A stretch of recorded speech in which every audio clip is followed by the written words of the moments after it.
Morning, students. I wanted to do another video here in regards to the critical thinking exercises that are assigned for the course. I've gotten a few emails from students in regards to the requirements of the critical thinking exercises.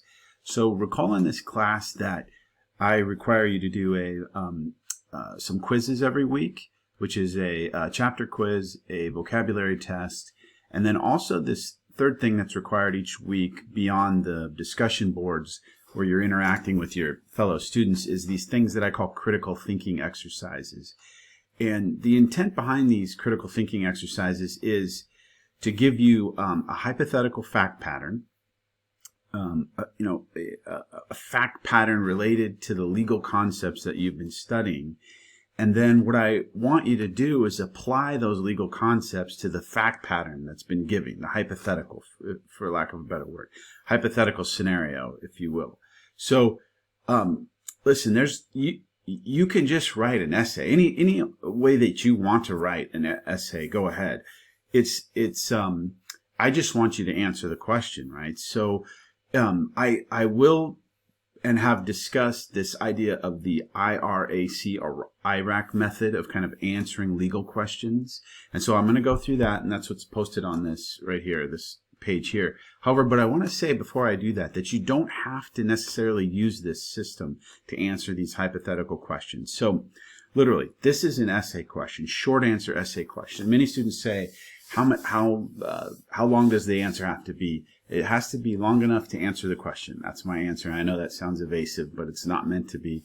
It just has to be long enough to answer the question. So if you answer the question in a couple sentences, and I think, yeah, they answered the question perfectly, then I'll give you full credit. Maybe it might take you a paragraph or two, depending on how you write. Some students have written pages on this stuff. So it's up to you, really, to fully answer the question the best that you can.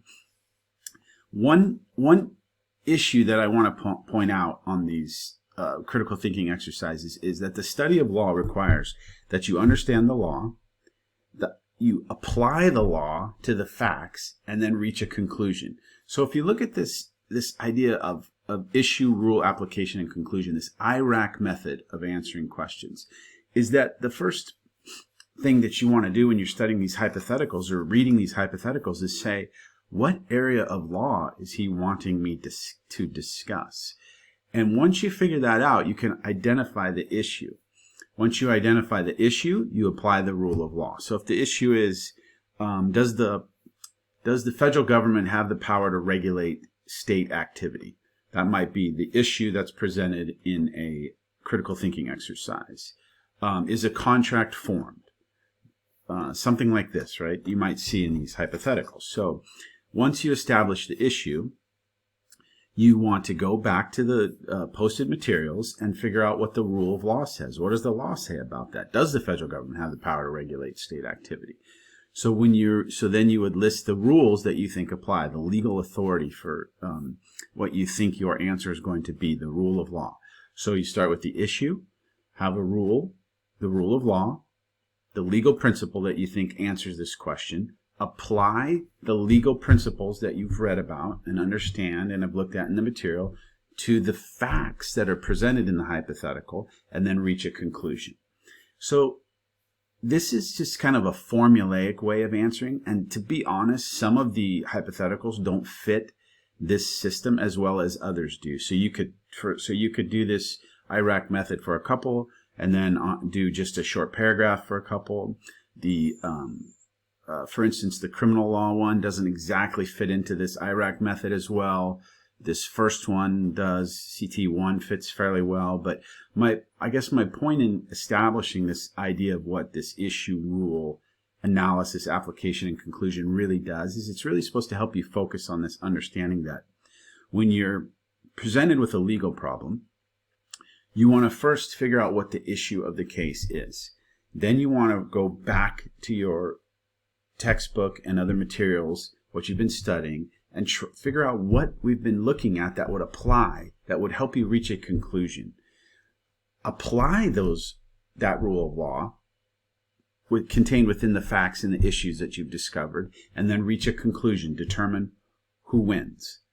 If no one wins, no one wins. If you're not sure, say, this is a difficult question, but here's what I think.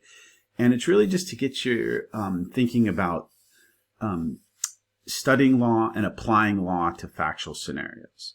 It can be easier to just understand law, just read the law.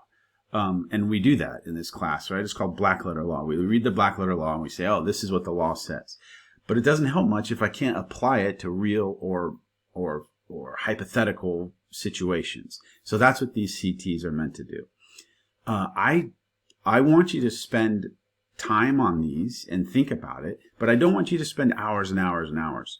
So these are meant to be, I read the material, I take the quizzes, I read the hypothetical, I go back, I say, man, this is interesting. You can even discuss it on the discussion post if you want. You can use your friends to kind of help figure this out if they're in the class with you. But the idea behind this is just reading this hypothetical legal issue or problem, trying to figure out what the issue of this hypothetical is, applying the law, and reaching a conclusion through the application of the law to the facts.